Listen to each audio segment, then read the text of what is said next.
Hello students, you're on to Eko Learners Support for WAEC and NECO candidates. Welcome again, and as you know, I'll be teaching you literature in English.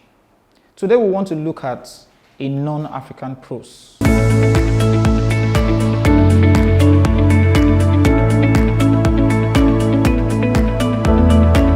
Eko Learners Support, a support program of the Lagos State Ministry of Basic and Secondary Education for WAEC and NECO candidates. We want to look at Wuthering Heights by Emily Blunt. Our focus for this class will be symbolism in Wuthering Heights. Symbolism in Wuthering Heights. So at the end of this lesson, you will be able to discuss major themes in the novel. You'll be able to explain the use of symbols, and you'll be able to teach other students against the dangers of vengeance. So it's important that you establish what symbolism actually means. Symbolism is a literary device that enables objects to represent ideas. For example, a storm can represent troubles, and the heart can represent love. So, symbolism is simply the use of symbols. And what are symbols? Objects, places, humans, things that are used to represent ideas that are beyond physical.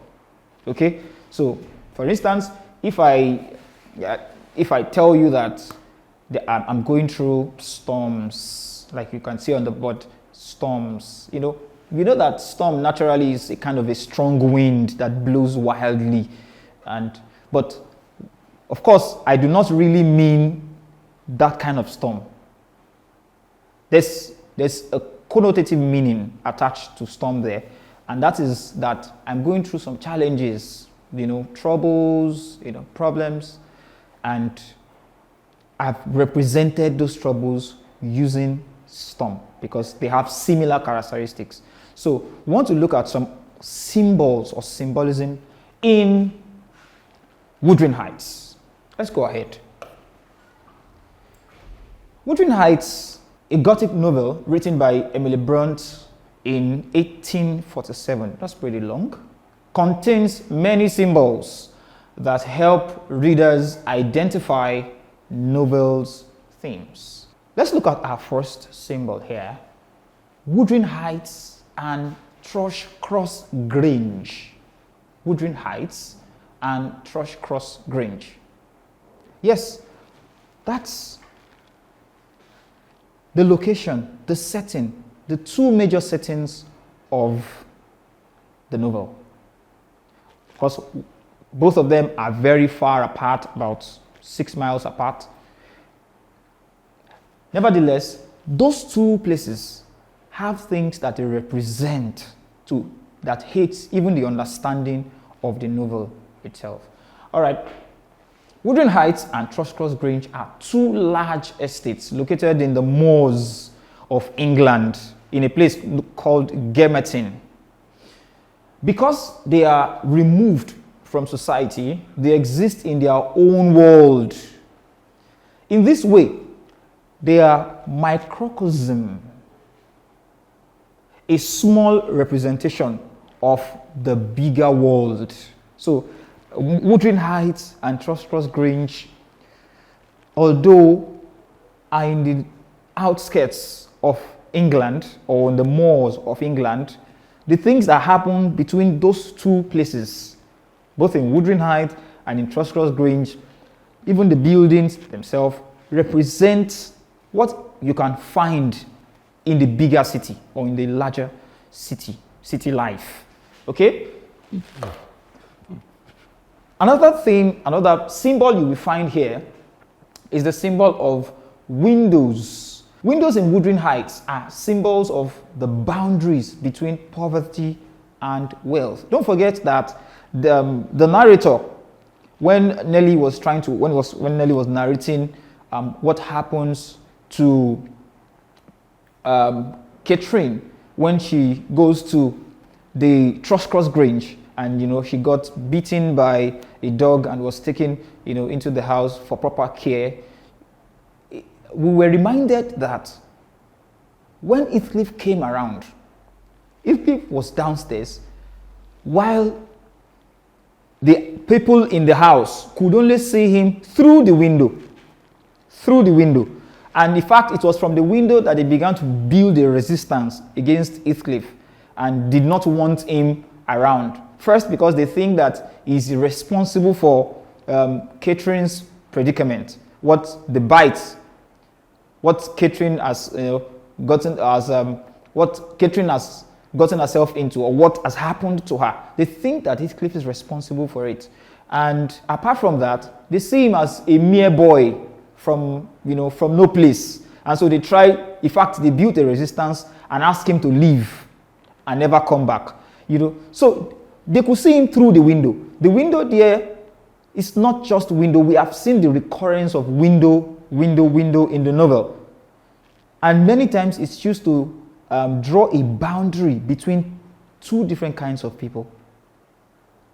The first are the poor, or the people of the lower class. And then we also have the wealthy, people of the higher class. So there's an idea that whoever is down and is being looked at from a window is the lower person. So it's a symbol. It basically symbolizes the boundary between poverty and wealth. Let's move on. Don't forget there are other examples of windows. At the Wuthering Heights, don't forget that it was through the window that Mr. Lockwood first encounters the ghost. Whose ghost? Catherine's ghost. Catherine had died as at the time Mr. Lockwood paid a visit to Wuthering Heights, and it was through stories that we began to learn what actually happened and that led to Catherine's death and the perpetual haunt of ghosts in that house, or even why the house has now become a gothic and horrible object. Now, don't forget that Mr. Lockwood's first encounter with the ghost was through the window, and window there is also used to represent terror and horror. And of course, the possibility of things coming into that house to haunt people that are in the house. All right, now we have another symbol. The next symbol we have here is the symbol of weather. Well, permit me to submerge trees, storms, and other kinds of weather into the simple word weather. Wuthering Heights, or Wuthering itself, the word Wuthering.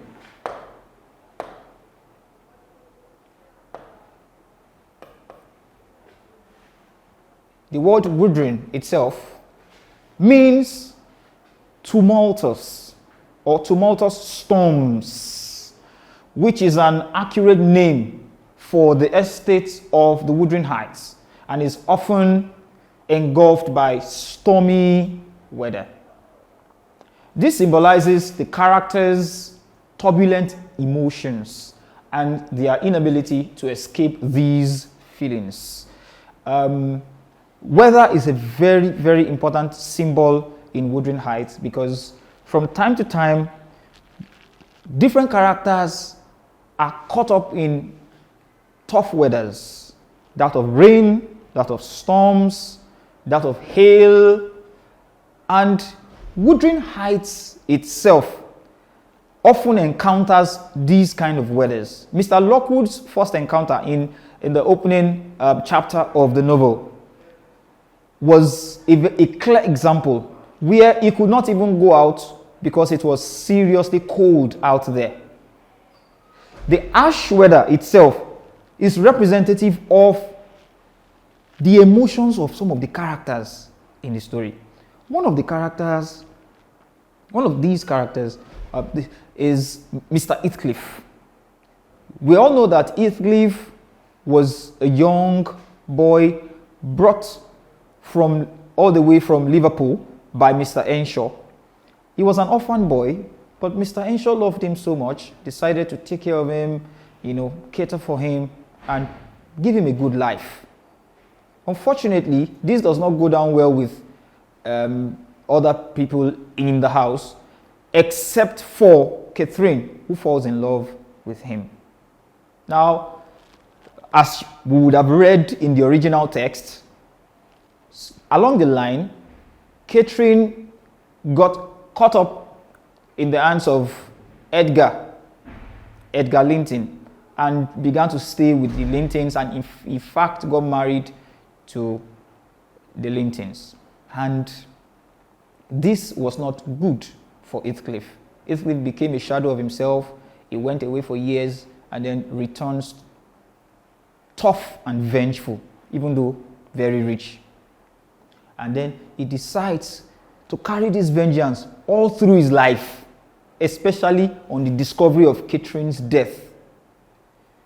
That emotion stored up in his heart and in his mind, and his perpetual quest for vengeance is a powerful and tough emotion that we see, which is also represented by the storms, the harshness that you find both in the Wuthering Heights and at the Thrushcross Grange. Storms and rain symbolize angry, violent, or passionate emotions, while breezes and calm weather reflect peace, hope, and goodness, as you will find in the Thrushcross Grange. Brunt tells the meaning of the symbolism of wind and trees through Heathcliff's voice in chapter 17, when he says to Hareton, "Now, my bonny lad, you are mine, and we will see if one tree won't grow as crooked as another, with the same wind to twist it." Now, this gives us a picture of what happens often in the Wuthering Heights, where the trees are always moving, blowing hard because the wind comes against it. This was where Heathcliff was, talking to Hareton, and he decides to punish Hareton as a revenge against Catherine's brother, Hindley. And don't forget that Hindley got married to Frances. I think it's better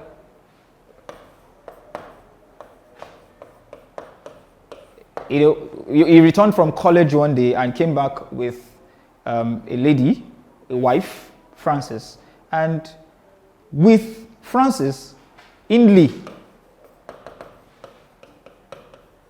had a child, and the name of the child is Hareton.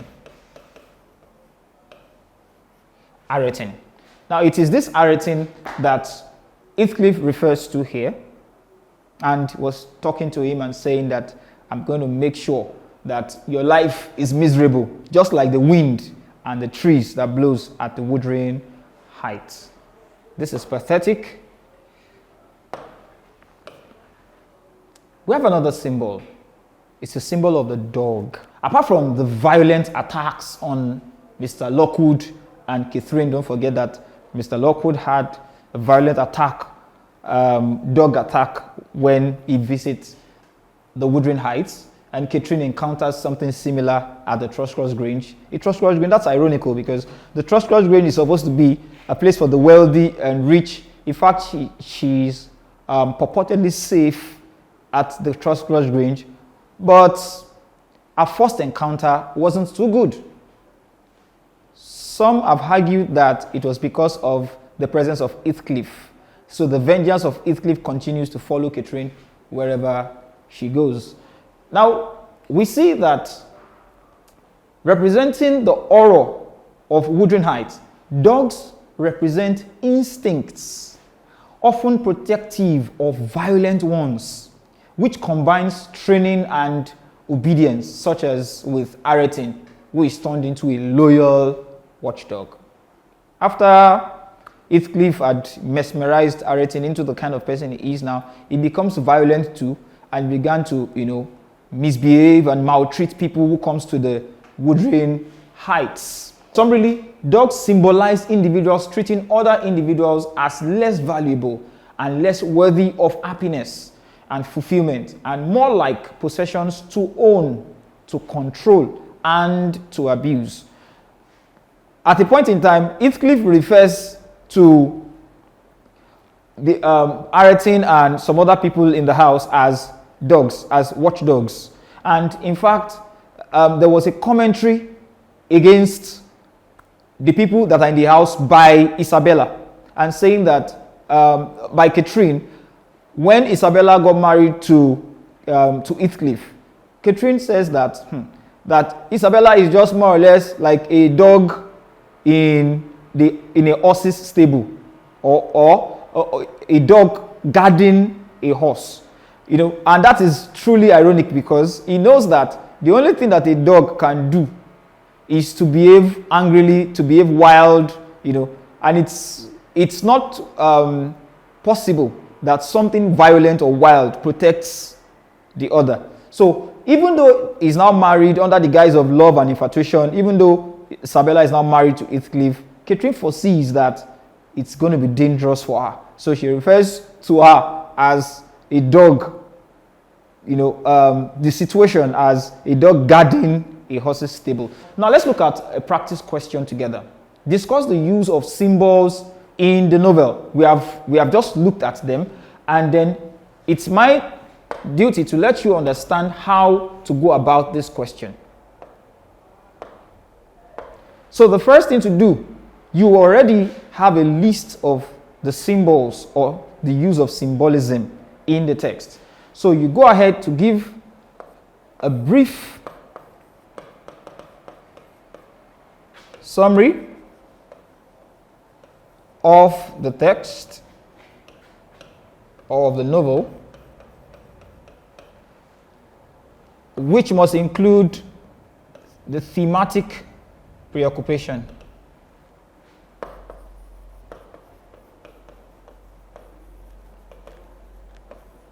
Okay, then this is your first paragraph. Then, of course, you want to move on to identification of characters. Now, do not forget that your characters are very important in explaining the themes of the text. Whatever it is that you discuss or you explain, do not leave out the first paragraph, which must be a brief summary which explains the thematic preoccupation of the question or the text, and then the next paragraph must tell us the characters that are related to the question. You must be able to identify the characters that are related, just like I've mentioned in the course of my explanation. I've mentioned Heathcliff, I've mentioned Catherine, I've mentioned Isabella, I've mentioned Aretin. Those are important characters that you must mention in line with the symbolisms you are about to explain. And then your succeeding paragraph must go ahead to explain what symbolism is. What do we even mean by the word symbolism or symbols? Now, after you have done this, then you go ahead to present each symbol and explain them with examples. Make reference to the novel. Tell us this is something that happened, this is an example of something that happens, this is another example. Give us examples for each of the symbol that you have explained, and then you conclude. Your conclusion is also very important. We need to know what you think or what you have summarized from the entire use of symbols.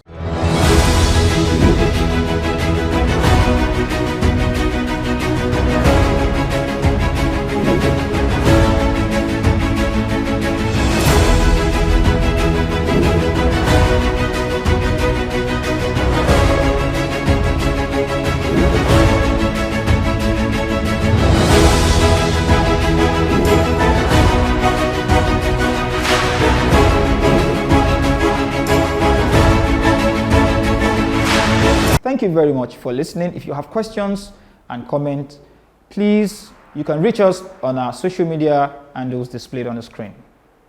Acing your WAEC and NECO examinations has been made easy by the Lagos State Ministry of Basic and Secondary Education with the Eko Learners Support for WAEC and NECO Candidates television program. Join seasoned teachers as they take you through these core subjects.